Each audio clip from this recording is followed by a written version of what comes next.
ایک بات آپ نے کئی دفعہ سنی ہوگی، میرا بڑا دل کرتا ہے پھر سے اس کو دہراؤں۔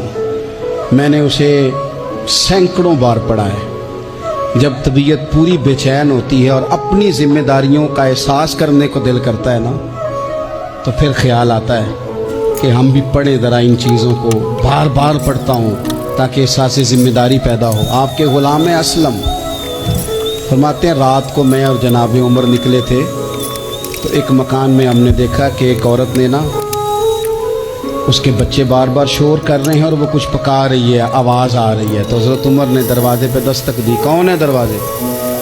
کہا میں ایک غلام ہوں۔ حضرت عمر کہتے ہیں غلام ہوں، بہن کیا مسئلہ ہے، بچے کیوں رو رہے ہیں؟ تو بی بی کہنے لگی تمہیں کیوں بتاؤں، جاؤ نا اپنا کام کرو۔ حضرت عمر نے اصرار کیا تو تلخ لہجے میں، جس سے غصہ نہیں کر جاتے حکمران، councillor, chairman, M P M N A, ناراض نہیں ہو جاتے، اس تلخ لہجے میں بی بی کہنے لگی دعا کرو اللہ میرے اور عمر کے درمیان قیامت میں فیصلہ کرے۔ کیسا حکمران ہے کہ اس کی حکومت میں میرے بچے بھوکے سوتے ہیں؟ یہ میں نے پانی میں روڑے ڈال کے چڑھائے ہیں، لیکن یہ پیٹ کی بھوک یہ بڑی ڈاڈی ہوتی ہے، یہ نیند بھی نہیں آنے دیتی۔ خیال تھا رو دو کے سو جائیں گے، پر سو بھی نہیں رہے۔ حضرت فاروق اعظم دوڑے گئے، گھر سے سامان، اناج، غلہ کندھے پہ رکھا۔ خادم کہتے ہیں میں نے کہا کہ مجھے دے دے۔ فرمانے لگے چل تو وعدہ کرنا قیامت میں بھی میرے بوجھ اٹھائے گا۔ حضور نہیں، وہ تو میرے بس کی بات نہیں۔ فرمایا پھر مجھے کرنے دے۔ دوڑے آئے، اس خاتون کے دروازے پر لا کے وہ چیزیں رکھی۔ کہا بہن اگر تو پردہ کر لے تو یہ غلام نہ آج کھانا پکا دے تیرے بچوں۔ پھر وہ گھی چڑھا کے، چینی ڈال کے، کچھ سامان پکتا تھا وہ کھانا پکایا۔ غلام کہتے ہیں جب پھونکے مارتے تھے تو داڑھی سے دھواں نکلتا تھا، آگ جلاتے تھے دھواں نکلتا، پھر کھانا پکایا، پھر ان بچوں کو کھلایا۔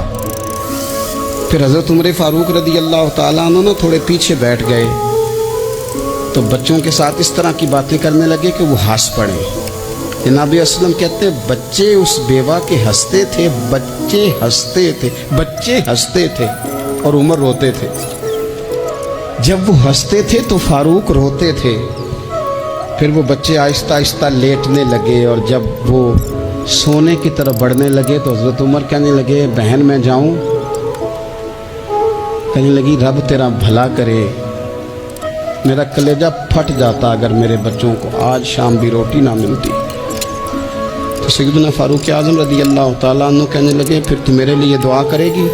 کہنے لگی میں دعا کرتی ہوں اللہ عمر کی جگہ تیرے جیسا کو نیک آدمی بٹھا دے۔ حضرت عمر کہنے لگے ایک چھوٹی سی گزارش بھی مان لو گی؟ کیا؟